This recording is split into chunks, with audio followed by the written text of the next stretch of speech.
வணக்கம். Tnpsc ECView சேனலுக்கு உங்களை அன்புடன் வரவேற்கிறேன். நாம் இன்னைக்கு டுடேஸ் ப்ராப்ளம்ல ரிசர்ச் அசிஸ்டன்ட் எக்ஸாமில் கேட்கப்பட்ட ஆப்டிடியூட் கொஸ்டின்ஸ் 1 by 1 பார்த்துட்டு இருக்கோம். அதில் 19வது கேள்வி பாருங்க. Replace the letter by the symbols as plus for A, minus for B, multiplication for C, division for D.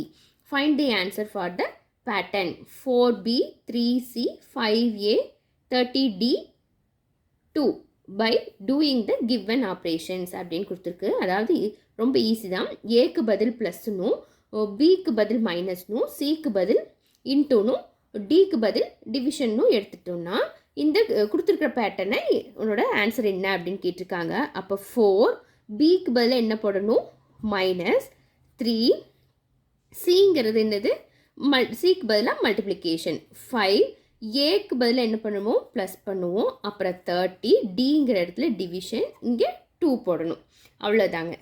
அப்போது ஃபஸ்ட்டு நம்ம BODMAS rule, BODMAS bracket of division, multiplication, addition, subtraction. அப்போ first நாம் என்ன பண்ணுவோம், division பண்ணுவோம். அப்போ 4 minus 3 into 5, இங்கே plus 30 divide by 2 அப்படின்னா இங்கே 15 வரும். அதுக்கு அடுத்தது என்ன பண்ணணும், இங்கே ப்ளஸ் பண்ணிடக்கூடாது, இது 20 அப்படின்னு போட்டுறக்கூடாது. ஏன்னா டிவிஷனுக்கு அப்புறம் மல்டிப்ளிகேஷன், இந்த ரெண்டும் மல்டிப்ளிகேஷன் இருக்குது. அப்போ 4 மைனஸ் 3 இன்ட்டு 5னா மைனஸ் 15 ப்ளஸ் 15 வரும். அப்போ உங்களுக்கு இந்த ரெண்டையும் கூட்டுறப்ப 0, மைனஸ் 15 ப்ளஸ் 15 0 ஆயிரும். அப்போ ஆன்சர் 4. இப்படி தான் போடணும். இந்த மாற்றி பண்ணீங்க அப்படின்னா உங்களுக்கு ஆன்சர் டிஃபர் ஆகும். ஓகே ஃப்ரெண்ட்ஸ், இது வரைக்கும் நீங்கள் வீடியோவை ஸ்கிப் பண்ணாமல் பார்த்ததுக்கு தேங்க்யூ.